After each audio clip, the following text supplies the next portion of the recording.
on this Not day bad. of not Buffalo Trace. This is actually older than America. This is from 1773. The company. Oh.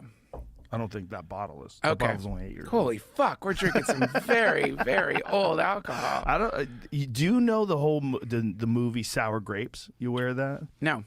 Sour Grapes was a documentary about this guy who was a scammer who tricked all these dudes into thinking he had all this really expensive wine, like very rare wine, but it was really fake. He like manufactured the old labels, like rubbed them with dirt and shit, and did the whole thing, and mixed wines to make them taste similar to like very, very expensive wines.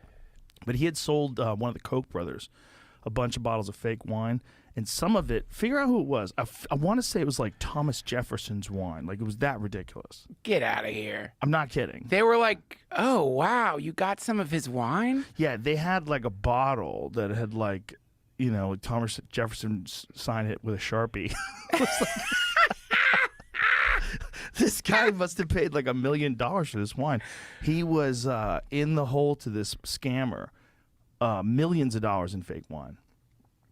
Those guys, they collect wine. Like Thomas Jefferson would sign his wine? Like that's, who would do that? I mean, maybe. I don't know. Maybe they just labeled it. I don't know. I don't know what the deal was, but he had had this bottle that this dude had sold him. So who was it supposed to be from? Yeah, it was Jefferson. I was right. Wow. Yeah, so he decided to include a photo of one of his prized Jefferson bottles in an exhibition of his collection. Koch asked Brad Goldstein, his private investigator, when you're a billionaire, you have one to reach out to historians at Thomas Jefferson's house in Monticello. Oh, when you're a billionaire, you have one. To reach out to his historians at Thomas Jefferson's home in Monticello. He said, this is one of those phone calls I'd always never forget what happened.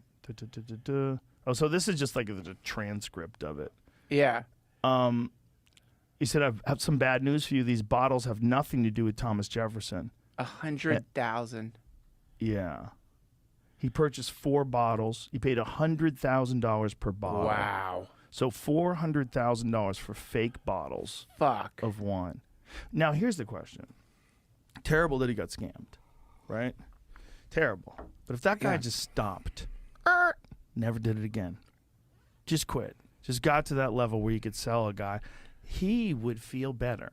He would feel like he's got Thomas Jefferson's wine. He could like read Thomas Jefferson's work and imagine what it would be like to like be in his presence back then. Yeah. I mean, instead, it feels terrible. It feels terrible. Terrible. Well, fuck, man. I guess, like, you know, rich people, we assume that they're smart because they're rich. You're like, no one would ever fall for a scam if you've been able to become that powerful. But wow. This one's complicated though. It's not to his, you know, it's not like he, I think, got roped in because this guy was legitimate. The guy who was, what was his name? Rudy? Is that his name? The guy who was the scammer was a legitimate wine expert who purchased very legitimate bottles of wine that were very expensive. So he was a guy at the auction that knew everything about every vineyard, about every company, about all regions of the world, and he was bidding all the time on these really expensive bottles of wine, and then he would sell them to other people.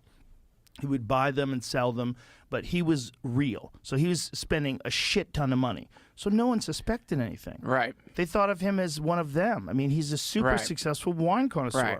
And he's a very gregarious guy. Everybody loves him.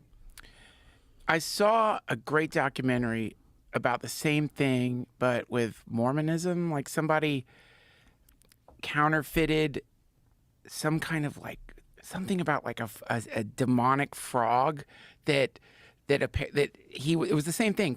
Counterfeited it, made it seem completely real. What's the founder? Who founded? I can't believe Joseph Smith. Joseph Smith. Supposedly Joseph Smith had written this thing about demonic frogs or entities. It was really weird.